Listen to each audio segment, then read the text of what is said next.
পাশে মানুষের সাথে আমরা আছি এই বাংলাতে। আপনারা দেখছেন সংবাদ শিরোনাম।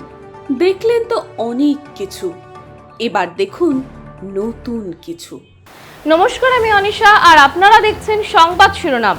ইন্টারন্যাশনাল ম্যাথমেটিক্যাল অলিম্পিয়াডে কৃতী শিক্ষার্থীদের সাথে অডিও কনফারেন্সে কথা বললেন প্রধানমন্ত্রী নরেন্দ্র মোদী। এদিন এই কনফারেন্সের মাধ্যমে তিনি সেই সমস্ত শিক্ষার্থীদের সাথে কথা বলেন এবং তাদের থেকে জানতে চান যে তাদের এই সাফল্যের পেছনে কারণটা কি, যাতে ভবিষ্যতে দেশের আরও শিক্ষার্থীরা উৎসাহিত হতে পারে এই কথার মাধ্যমে। তিনি এর পাশাপাশি এই প্রশ্নও তাদের সামনে রাখেন যে অঙ্ক বিষয়টি নিয়ে আমাদের ছোটবেলা থেকেই অনেক ভয় থাকে, যার কারণে আমরা অঙ্ক বিষয়টি থেকে ক্রমশ দূরে পালাতে থাকি। কিভাবে এই অঙ্ক বিষয়টিকে ভালোবাসা যাবে এবং বন্ধু করে এগিয়ে নেওয়া যাবে সেই বিষয়েও জানতে চান শিক্ষার্থীদের থেকে। আর কি বললেন তিনি, জানবো বিস্তারিত। इस समय पूरी दुनिया में पेरिस ओलंपिक्स छाया हुआ है। ओलंपिक्स हमारे खिलाड़ियों को विश्व पटल पर तिरंगा लहराने का मौका देता है, देश के लिए कुछ कर गुजरने का मौका देता है। आप भी अपने खिलाड़ियों का उत्साह बढ़ाइए, चीयर फॉर भारत। साथियों, स्पोर्ट्स की दुनिया के इस ओलंपिक्स से अलग कुछ दिन पहले मैथ्स की दुनिया में भी एक ओलंपिक हुआ है, इंटरनेशनल मैथमेटिक्स ओलंपियाड। इस ओलंपियाड में भारत के स्टूडेंट्स ने बहुत शानदार प्रदर्शन किया है। इसमें हमारी टीम ने सर्वश्रेष्ठ प्रदर्शन करते हुए 4 गोल्ड मेडल्स और 1 सिल्वर मेडल जीता है। इंटरनेशनल मैथमेटिक्स ओलंपियाड, इसमें 100 से ज्यादा देशों के युवा हिस्सा लेते हैं और ओवरऑल टैली में हमारी टीम टॉप 5 में आने में सफल रही है।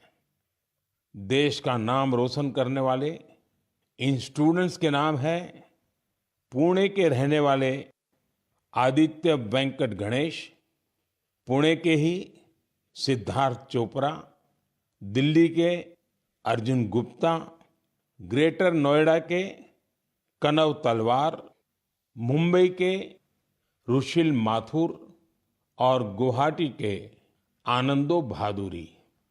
साथियों, आज मन की बात में मैंने इन युवा विजेताओं को विशेष तौर पर आमंत्रित किया है।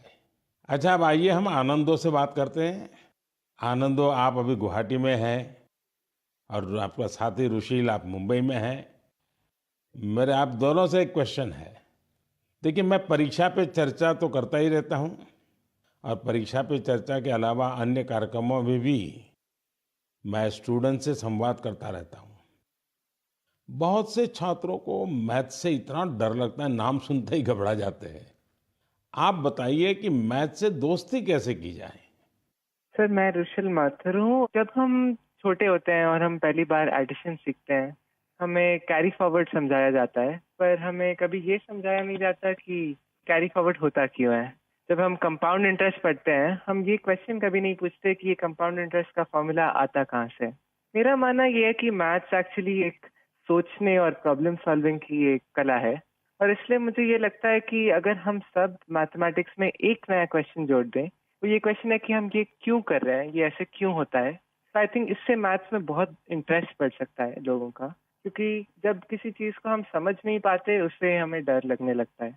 इसके अलावा मुझे ये भी लगता है कि मैथ्स, सब सोचते हैं, एक बहुत लॉजिकल सा सब्जेक्ट है, पर इसके अलावा मैथ्स में बहुत क्रिएटिविटी भी इम्पोर्टेंट होती है, क्योंकि क्रिएटिविटी से ही हम out of the box solutions सोच पाते हैं, जो ओलंपियाड्स में बहुत यूजफुल होते हैं। और इसलिए मैथ ओलंपियाड्स का भी बहुत इंपॉर्टेंट रेलेवेंस है मैथ्स के इंटरेस्ट बढ़ाने के लिए। आनंद, कुछ कहना चाहेंगे?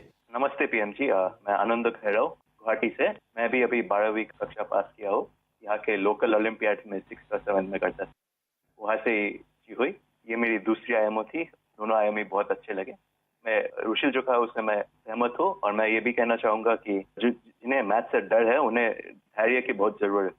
कि हमें मैथ जैसे पढ़ाया जाता है, क्या होता है, एक फार्मूला दिया जाता है, वो रटा जाता है, फिर उस फार्मूला से ही 100 सवाल ऐसे करने पड़ता है, लेकिन फॉर्मूला समझे कि नहीं वो नहीं देखा जाता, सिर्फ सवाल करते जाओ, फॉर्मूला भी रटा जाएगा और फिर एग्जाम में अगर फॉर्मूला भूल गया तो क्या करेगा। इसलिए मैं कहूंगा कि फॉर्मूला को समझो, जो रुशिल कहा था, सिर्फ धैर्य से देखो।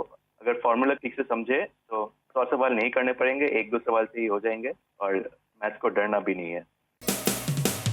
মানুষের পাশে মানুষের সাথে আমরা আছি এই বাংলাতে। আপনারা দেখছেন সংবাদ শিরোনাম। দেখলেন তো অনেক কিছু, এবার দেখুন নতুন কিছু।